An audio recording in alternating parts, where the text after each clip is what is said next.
నమస్తే అన్న అందరికీ నమస్కారం. కువైట్లో పవిత్ర రంజాన్ ఉపవాసాలు జరుగుతూ ఉన్నాయి. అలాగే యొక్క రంజాన్ నెలలో మనం చూసుకుంటే ముస్లిం సోదరులు ఎంతో భక్తి శ్రద్ధలతో మనం చూసుకుంటే ఉపవాసాలు చేస్తూ ఉంటారు. కానీ కొంతమంది ఎవరైతే ఉన్నారో కువైట్లో ప్రవాసులను లక్ష్యం చేసుకుని దొంగతనాలకు పాల్పడుతూ ఉన్నారు.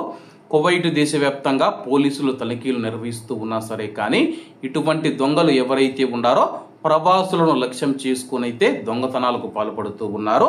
వివరాల్లోకి వెళితే కువైట్లోని పలు ప్రాంతాలలో ప్రవాసులను దోచుకుంటూ ఉన్న ఇద్దరు గుర్తు తెలియని వ్యక్తులను తైమా పోలీసులు అరెస్టు చేశారు. కువైట్లోని వివిధ ప్రాంతాలలో ప్రవాసులలో ముఖ్యంగా ఆసియన్ దేశానికి చెందిన వారు ఎవరైతే ఉన్నారో ఆసియా దేశాలంటే కానీ ఇండియా కానీ పాకిస్తాన్ కానీ బంగ్లాదేశ్ కానీ నేపాల్ కానీ ఫిలిపిన్ దేశాలు ఏవైతే ఉన్నాయో వారిని లక్ష్యం చేసుకుని అనేక దోపిడీలకు పాల్పడుతూ ఉన్న వారిని పట్టుకున్నామని చెప్పేసి పోలీసులు తెలిపారు.